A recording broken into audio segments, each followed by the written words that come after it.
Bem-vindo ao InCor Talks, o podcast do InCor HCFM USP. Bem-vindos a mais um episódio do nosso podcast InCor Talks. Eu sou Guilherme Bride, eu sou médico pneumologista e hoje eu tenho o prazer de receber aqui comigo a doutora Evelise Lima, ela que é médica pneumologista e broncoscopista aqui do hospital, ela que faz todas as criobiópsias dos nossos pacientes do intestício, para falar exatamente sobre um tema que é bastante interessante e atual, que é o uso da criobiópsia no dia a dia, né, na prática clínica. Então, Evelise, obrigado pela participação. É um prazer ter você aqui com a gente. Para a gente começar a conversa, assim, eu queria... a gente sabe que a criobiópsia ela tem ganhado espaço aí, ficado cada vez mais acessível, né, mais disponível. Então, sendo aí uma importância a mais no dia a dia. E como que a gente pensa assim nas principais indicações de criobiópsia atualmente e o perfil de paciente? O que você acha sobre isso? Então, a criobiópsia, ela é um método relativamente novo, né, de biópsia pulmonar, mas ultimamente realmente veio crescendo muito. Ela tenta preencher uma lacuna entre os dois principais métodos de biópsia que a gente tem, que é a biópsia transbrônquica convencional por fórceps e a biópsia cirúrgica, né? Se de um lado a gente tem a biópsia transbrônquica, que é muito segura, menos invasiva, mais barata, ela também traz fragmentos menores, né, material menor, menos rendimento material. Menor, assim, né? Rendimento menor e um pouco mais de fragmentos com artefatos. E do outro lado a gente tem a biópsia cirúrgica, que traz um ótimo material, é o padrão ouro de biópsia pulmonar, tem um ótimo rendimento, mas agrega mais complicação, mais custo, tem o centro cirúrgico. Então, a criobiópsia do parênquima pulmonar, ela tenta preencher essa lacuna, fazendo o que? Ela está realmente no meio. Ela é um procedimento que traz fragmentos maiores de biópsia pulmonar, tem um rendimento maior do que a transbrônquica convencional e agrega um pouco mais de complicação do que a transbrônquica convencional, mas um pouco menos de complicação do que a cirúrgica e também um pouco menos de rendimento. Então, ela fica ali bem no meio. Então, quem que a gente indica fazer isso, né? Aquele paciente que precisa de uma biópsia pulmonar, mas onde a transbrônquica convencional não consegue te responder e a gente ainda não quer partir para uma biópsia cirúrgica. Então, a gente tenta aí a transbrônquica. Quem é, né? Quem é esse paciente? Paciente com as doenças pulmonares intersticiais, a maioria delas.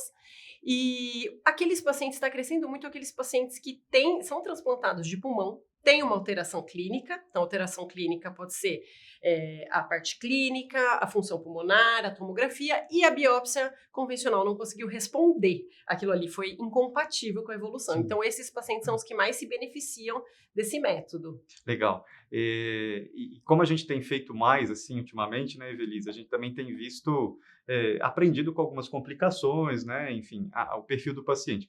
E acho que é interessante a gente falar quando eu não devo fazer uma criobiópsia, porque às vezes o pessoal fala, vamos fazer uma criobiópsia, vamos indicar uma biópsia cirúrgica, uma crio, a crio é nova, vamos tentar, mas quando que eu não devo investir na crio nesse paciente? Assim? Tá. Primeiramente, no paciente que não precisa. Então, vamos focar nisso. O paciente não precisa de uma crio, ela é mais cara, ela agrega mais complicação, a gente faz, e a transbrônquica responde bem, então uma micobacteriose, uma infecção, a gente consegue resolver com a crio, com a transbrônquica a gente não vai fazer a crio.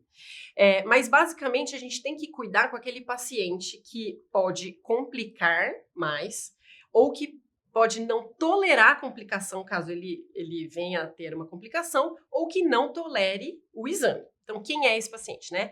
É o paciente que tem discrasia sanguínea, o paciente que toma antiagregante plaquetário, que usa anticoagulante, e aquele paciente que tem uma função pulmonar limítrofe, né? O que a gente fala de função pulmonar limítrofe? Quais são os valores de corte para crio?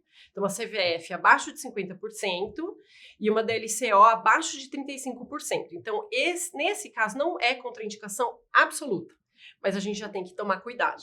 Tá? Um pouco mais cauteloso. Um pouco mais cauteloso. E o paciente com hipertensão pulmonar, porque como o método sangra mais, que a nossa complicação não é a mais frequente, mas é a mais temida, a gente toma bastante cuidado. Um valor de corte razoável varia um pouco na literatura, mas é aí 50 de pressão sistólica de artéria pulmonar. Legal. Então, geralmente é o paciente mais limítrofe, né, com algum grau de hipertensão pulmonar, que não tolera aí muito as complicações caso ocorram, né? Isso. Então, assim, também, você comentou sobre a biópsia cirúrgica, né? Hoje em dia, eu falo também pelo interstício, a gente tem cada vez biopsiado menos por conta, né, do entendimento sobre a evolução da doença, os métodos diagnósticos, tudo isso. Então, muito se discute sobre biópsia cirúrgica e criobiópsia. Você acha que ainda existe espaço para essa discussão entre cirurgia ou crio?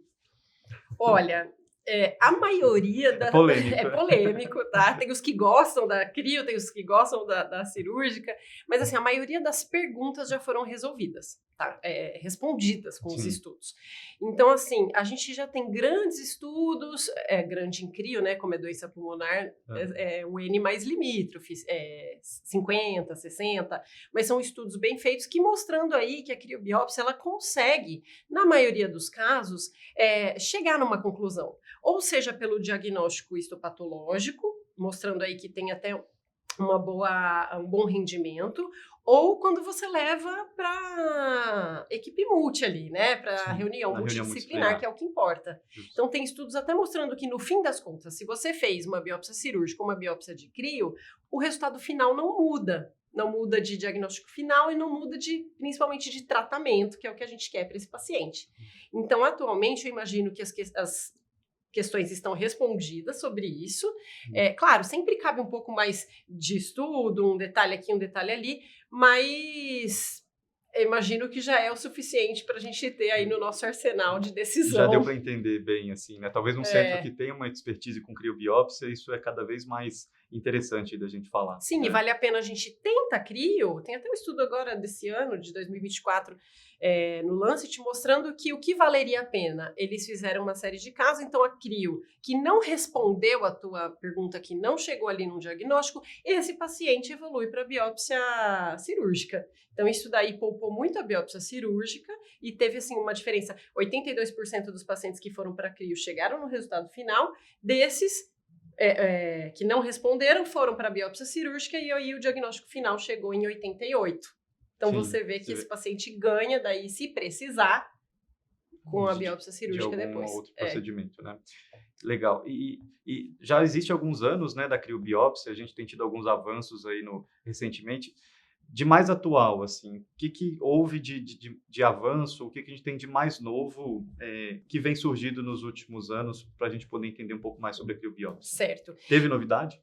Tiveram algumas novidades, né? Na biópsia do parênquima, a gente não tem mais grandes ganhos, porque é aquilo, né? Vem um fragmento maior, a gente já conhece o procedimento, já sabe das complicações, mas, assim, chamou atenção para outros tipos de procedimentos, né? Então, por exemplo, o crioebus, que vem ganhando aí uma grande visualização, né? Um grande interesse, que é fazer um ebus para linfonodomegalia, mas com a biópsia da crio. E está em fases de estudos, tratamentos para câncer de pulmão, principalmente os pacientes que não toleram o tratamento cirúrgico, com resultados que eu imagino aí promissores, mas em pacientes que são limítrofes para o tratamento padrão ouro, né? Sim. Então, acho que são as duas principais novidades. E com a incorporação do EBUS, talvez no SUS agora, né, a gente Exato. consiga avançar até mais nesse quesito. E para a gente terminar, Evelise, aqui no INCOR, no Instituto do Coração, a gente tem feito criobiópsia já há alguns anos, já tem alguma experiência. Então, fala um pouco sobre a experiência do nosso centro, o que a gente aprendeu aí de perfil de paciente, de complicações ao longo desse período, até para poder triar melhor e escolher melhor o nosso paciente para encaminhar para vocês. Certo. A gente tem 90 criobiópsias, crioprocedimentos realizados, né? 72 foram biópsias, o resto foi terapêutico. Então, desses 72, nós temos 3 nódulos pulmonares, guiado por tomografia, 37 pacientes do interstício, e o que cresceu muito foi o transplantado pulmonar, que nós temos 32 pacientes realizados de transplantado pulmonar. Quanto às complicações, a gente está dentro da literatura, tá? Então, de pneumotórax, Se eu pegar a complicação total, eu tenho 7% de pneumotórax. Por que total? Porque 100% dos meus pneumotórax foram no interstício. Então, deu aí 13%. O que está dentro da literatura, que a gente sabe que esses pacientes fazem mais pneumotórax. Ainda mais que os pacientes que têm mais fibrose pulmonar e com a função pulmonar reduzida. E nenhum pneumotórax nos pacientes com transplantados pulmonares. Nenhum. Então, para ver a diferença, e todos eu que fiz, então, assim, o mesmo médico fazendo. Então, assim, isso... Os pneumotórax muda o paciente, muda a complicação. E de sangramento, que é o mais temido, aqui a gente faz com bloqueador endobrônquico, né? Com catéter balonado já como profilaxia. Então, assim, a gente teve uns 13% que teve um sangramento ali leve a moderado. É difícil quantificar, porque o balão é um viés, né? Você volta lá, o balão tá tamponando, mas que a gente teve que jogar adrenalina, solução soro gelado, mas não precisou deixar o bloqueador em nenhum momento. Então, a gente terminou... caso mais grave, né? Não, a gente terminou o procedimento e tirou o bloqueador. Então... E de diagnóstico, assim, dos transplantados pulmonares, a gente teve 100% de mudança de conduta.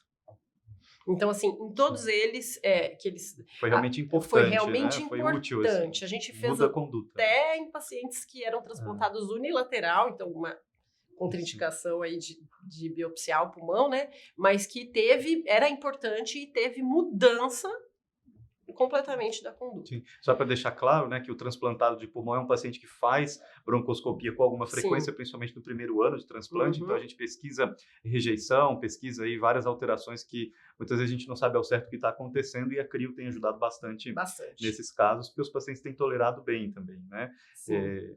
Muito bom, Evelise, foi ótimo, aprendi bastante aqui hoje. E espero revê-la em breve em outros episódios, tá certo? Eu que agradeço. Pessoal, até o próximo episódio do InCor Talks. Tchau, tchau. Você ouviu o podcast InCor Talks, o podcast do InCor HCFM USP.